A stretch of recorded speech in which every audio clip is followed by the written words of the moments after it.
Hi everyone, it's Jesse from Rabbit here. It's been a while since we talked to you directly like this during our last quarterly update at our pickup party. Every few months, we want to take some time to catch you up on what's happening at Rabbit. Today, I have Alex from our team here. Alex, you want to introduce yourself? Yeah, hey guys, I'm Alex. You may have seen me from the social channels. I'm on the marketing team. We want to share two things today. One is important updates on our R1 device from the last 3 months. And two, we'll be talking about some new features we've been working on. Today, it's my pleasure to have Lydia from product team and Marco from our cloud team to join us for this quick engineer Q&A session. From product perspective, how would you want to define this feature, this Beta Rabbit? I would say that Beta Rabbit just gives a new system that more closely imitates what a human actually does, so it more closely imitates a conversation. So in normal conversation, humans usually ask follow-up questions. They don't present all the information at once. Like there's usually a back and forth that happens, and then we both reach a consensus together. And I would say that Beta Rabbit more closely imitates this, and there are several key design decisions that we made so that Beta Rabbit will be able to do this. So just like a human has different tools to answer different types of questions, we wanted R1 to be able to say like, okay, I can use Google for this, I can use Perplexity for this, and then give R1 the ability to ask the user for a clarification question so it doesn't just choose the top result and give it to you without any follow-up. Like it actually understands more about what you're actually intending to get, and it's able to compare the results and give you the best result. I actually did a test when I was rolling out the beta. I reached out to the Discord member, be like, hey, throw us some questions that we want to ask this new system. And then one guy asked a particular system about Pokemon cards. And he's like, I have these 3 types of Pokemon cards. Which one should I open? And I just repeated that into the Beta Rabbit. And it did ask me follow-up questions, be like, what are you looking out of it? Are you trying to sell those cards for potentially highest return, or you're trying to connect a specific Pokemon? And the answer was absolutely on spot. So I think I'm equally amazed as you guys. Now let's move to the next. Can you explain to our audience like what this new structure is? Yeah, so basically the goal of sort of Beta Rabbit was to create an AI assistant that can handle more complex queries and to be able to think more like a human. So what that means is like the ability to plan ahead, the ability to reflect. In terms of the structure, we were able to implement Beta Rabbit can chain together operations. So it's not just like singular API calls. It can chain together multiple tool calls, and it can look at its own response, reflect on it, try again. And sort of there's a more iterative approach to it than just basically taking in one user response and generating one response for it. Yeah. And a follow-up question on that. You just mentioned about this new Beta Rabbit has a self-checking mechanism. Would that help hallucination? I definitely think there's still possibilities that, like, of course, LLMs can always hallucinate that, but because of our new pipeline and the way we sort of handle the ability for it to get search results from the internet, overall, we do definitely expect it to hallucinate less and have a better accuracy when responding to users. Is it possible that we can get a Beta Rabbit become the default Rabbit? Yeah, I think the plan is definitely to make Beta Rabbit more of like a default behavior in the long term. I think basically using the Beta Rabbit keyword allows us to push this feature out in a more safer, limited scope in like a sort of sandbox environment. And so working with this limited scope allows us to like iterate faster, build more experimental changes without sort of sacrificing the stability of like the other parts of the R1 service. Yes, in the future, you'll start to notice that the R1 will get quote unquote smarter, which is more just Beta Rabbit taking over more and more of the handling of the input that the user. What's amazing about this is that you got an R1 back in January, or you ordered R1 back in January or April, and just within 3 months, it's improving. And we're pushing a fundamental new system into the same piece of hardware, and that keep the hardware up to date with all the latest technology. I think this is super cool.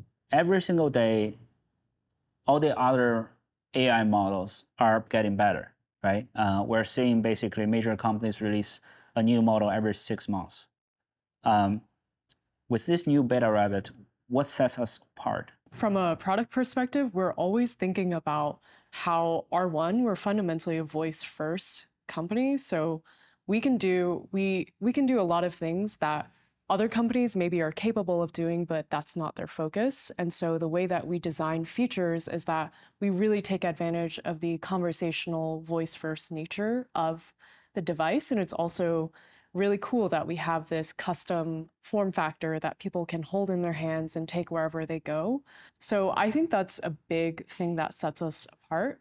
And I also think that the rabbit hole is also a great asset that we have. Right. It has a log of all of your past interactions and all of your past searches and voice recordings. And in the future, this will help us to make a more personalized OS so that... With a global memory recall, which we already pushed. Yes, exactly. So that when you ask R1 for information, it'll automatically be preloaded with certain user preferences or information about you. The last question. Why did we roll it out this way? And what are the next steps? Which means what should people expect next for the next version of Beta Rabbit? As we've sort of rolled out this initial stage of Beta Rabbit, we've sort of been able to validate our current approach, and the idea is to be able to to move fast, stay experimental, and dramatically increase the capabilities. We can give it more tools. We can integrate it deeply with Rabbit Hole. We allow it to become a lot more personalized, and the Beta Rabbit should have a lot better sense of who the user actually is, and to create this sort of customized, personalized experience. Can you give us a quick example, a feature that's in your mind that you think we're going to do it and it's possible? Yeah, an example I can think of, not only will it be able to take actions, but it'll be able to reason through which action it should take next. So that's just a lot of the use cases we're thinking about. We're thinking about full end-to-end user experiences and how to make, like going out to eat, like looking up movies, like buying things, all of these everyday actions, really intuitive and really automated and also really smart. Like Marco said, we're iterating fast, and we want to roll out features early rather than late, and we want to set the expectations right. But we have a very clear mind of what the future of this feature should look like. It should start taking actions and all sorts of actions, and should be automate and should be more personal. Cool? Yeah. Yeah, cool. Great. Thanks. Appreciate you guys. And again, it's a great work, and shout out to our team. So we're going to do a side-by-side comparison today with the normal R1 experience, the new Beta Rabbit experience, Google Gemini, and also the Ray-Ban Meta glasses. Something we're all wondering. Let's start with regular Rabbit. What's going on with the US 2024 presidential election?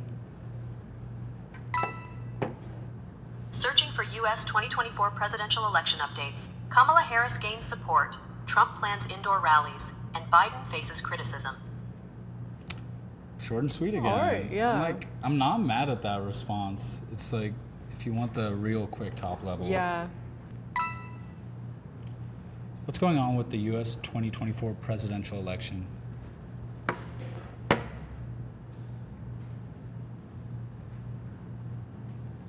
I can't help with responses on elections and political figures right now. While I would never deliberately share something that's inaccurate, I can make mistakes. So, while I work on improving, you can try Google search. Yeah, definitely looks like they have a content filter on political matters, news, and I do like how it kind of has a disclaimer, so it's like, it says it will never intentionally try to say something false, but of course it can always hallucinate and say something that is not true. So short and sweet, and doesn't get us what we want though. Ray-Ban Meta.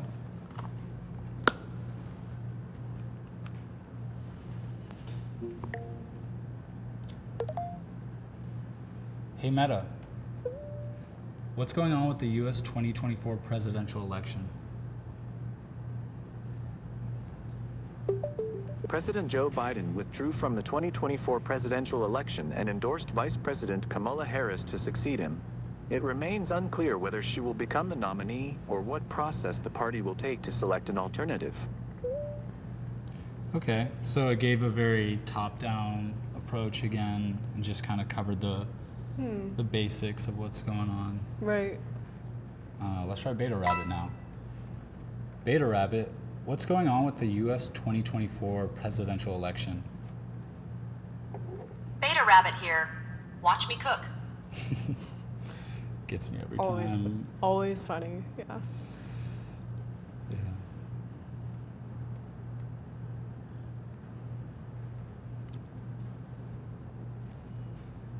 Here are the latest updates on the U.S. 2024 presidential election. 1.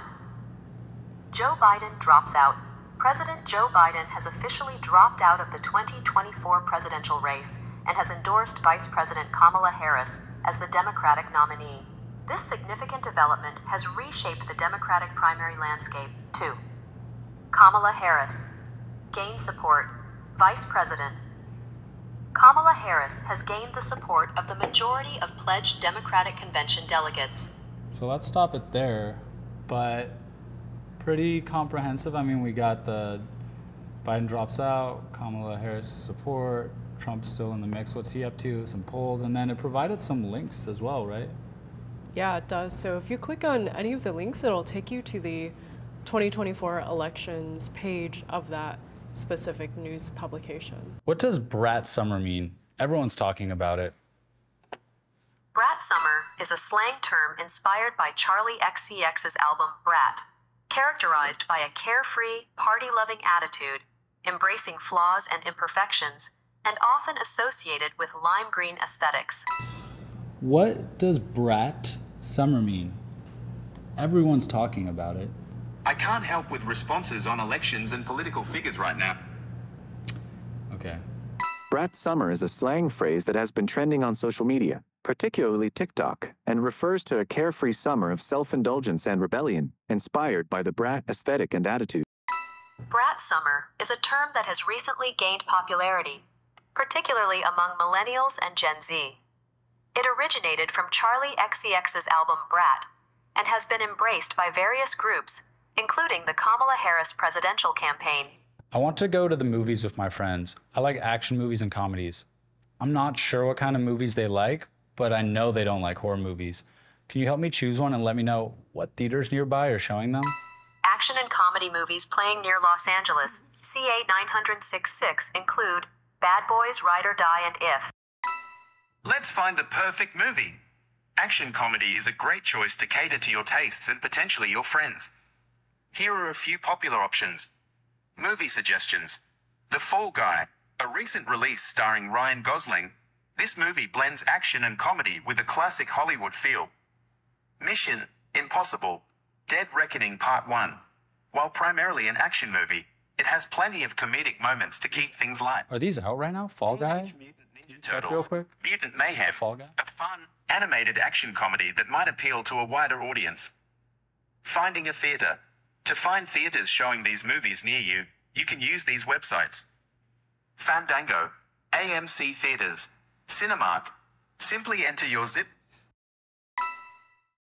Nearby theaters in Santa Monica showing action movies and comedies include AMC Santa Monica 7, AMC Del Amo 18, and AMC Marina Marketplace 6. Check Fandango or IMDb for showtimes and tickets. Enjoy the movie.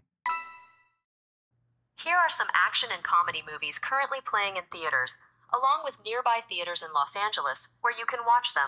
Current action and comedy movie. 1. Deadpool and Wolverine, action comedy. 2. Despicable Me 4, comedy. 3. Yeah. Inside Out 2, comedy. 4. The Fabulous 4, comedy. 5. Fly Me to the Moon, comedy. There we had the side-by-side comparison with the regular Rabbit, the Beta Rabbit against Google Gemini. Lastly, the Ray-Ban Meta glasses. Let's rewind a little bit to address some of the feedbacks on some of the reviewers' first impressions. We are genuinely grateful to see some early days constructive criticism and opinions. We know there are quite a few of them on day one. And believe me, we watched it all. And since then, we're humbled to work on those feedbacks to improve the R1 experience. Now let's roll some clips. But when this one can sit in front of you doing nothing and the battery just visibly is draining and dies in like 4 hours. We acknowledge there's a battery issue on the first version of the software. We fixed it right away in the first OTA. Right now, you're expecting somewhere around 1 to 2 days full standby, and it will last for a full day, no problem. Set a timer for 45 minutes. I cannot set timers. If you need a reminder. I'm glad to let you guys know that the timer alarm will be released through OTA soon. One note I want to share is that when we're looking at these features, we don't want to just do a regular alarm or timer. We want to see if there's anything more that we can make it better. We'll use the AI to understand the context, and even though this is still in beta, but the AI is capable, or the Rabbit is capable to understand that the context of the timer you want to set it up. I think you can come up with a case, maybe like one of the most used cases, set up a timer during cooking, right? So set a timer for the perfect soft-boiled egg. That's a good choice. Yeah. Setting a 6-minute timer There you for go. the perfect soft-boiled egg. Look at that. So that's a good example. So the smart timer are trying to understand the context of the prompt, and if it's something that's universally agreed on, it should just help you set up the exact time. It can't record videos, can't record photos. We understand, people are looking to the option. Be like, hey, if you have a camera, I should be able to take a photo or video of it. I think that's totally fair. So then we work on the very unique feature called Magic Camera that we rolled out about a month and a half ago. How it works is that if you use R1 camera, you take a photo. By default, we have our seasonal secret prompt to convert that using AI to a different style. I think the first version is pixelated art, and everyone's loving it. I think it generated more than 500,000 Magic Camera photos within a month. And with the new freestyle feature, you can essentially press and hold, be like, hey, take a photo and translate that to a particular style. Take a photo of this guy and make him a Lego mini feature. R1 now can take a camera, can take a photo, and it will use Magic Camera to convert it with AI. It handles all the standard ChatGPT style stuff well enough, which isn't surprising. It's connecting to all that stuff, but it's also not that hard to get that stuff right. And of course, being an AI assistant, it also does still hallucinate and confidently answer questions wrong. I think for all of us in this AI industry, we all are aware that all the AI models will hallucinate. We put a lot of effort within our team trying to counter that. One way that we're trying to do is, we have an intention triage system, basically trying to detect which kind of a model, which kind of the resources should the R1 put information from. And we have the Perplexity, and we have Wolfram Alpha, and we have, all the other language models in the mixed bucket. So all those models are improving. We're the only consumer device that has all the latest AI models. So it's safe to say that we are on par with the industry best solution to counter the hallucination. Like there's a surprising amount of scroll motion required to go down one line in the settings. You use the button to select, but then you've also noticed there's no back button anywhere on this device. And then to change brightness or volume, you actually need two hands. I feel like a lot of these problems would be solved if this was a touchscreen. There were a few hardware issues in the beginning, scroll sensitivity, no back button, changing brightness or volume, needing two hands. The design philosophy that we have, and it's always trying to find a playfulness in the boring world of just a screen. I spend a lot of that time, chatting with our community. We roll out 3 or 4 different scroll wheel settings. And I think the current one are the best one yet, so everyone's happy about it. On the current R1, you can use voice to trigger any of the settings in the menu. So you can give it a try.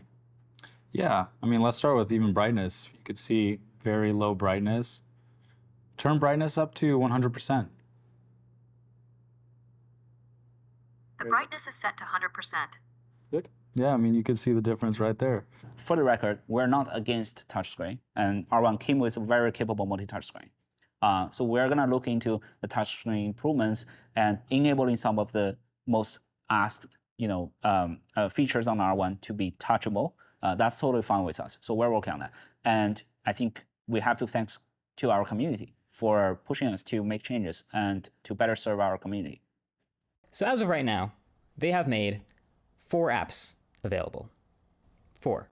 It only connects to 4. Just 4. It's all about, we find a unique approach to define R1 to be able to, not to replace your phone, but to find some quick actions that makes more sense by pressing a button and talk to it. If you go to the rabbit hole right now, we have Suno.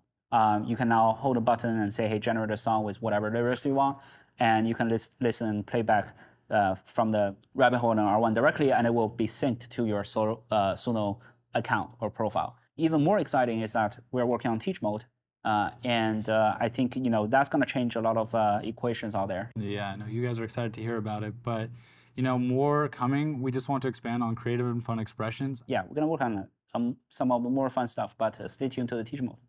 I am personally very excited by the idea of a super personalized AI assistant that can do everything that a human assistant could. The first step, I do believe, with AI models, with AI software, is memory. So we worked really hard in the past couple of months to enable memory recall, right? And with global memory recall, now you can ask R1 about any history that ever registered to the rabbit hole. So it will have a global memory across the features. I do feel proud that we have a true global memory recall in our device, especially without collecting user personal information or taking a screenshot every couple of minutes, right? I think that's very, very important. Yeah. I'd ask it to translate something. Where is the bathroom? It would say translating on the screen, and then 4 full minutes later, What did it say? It says, where's the bathroom? Where's the bathroom? So it's delayed. Translate from Spanish to English. Starting the translator now. You don't speak Spanish, right? No. Okay, check this out. Unfortunately. Todos los días amanezco guapo, pero hoy exageré. I have no idea what you just said.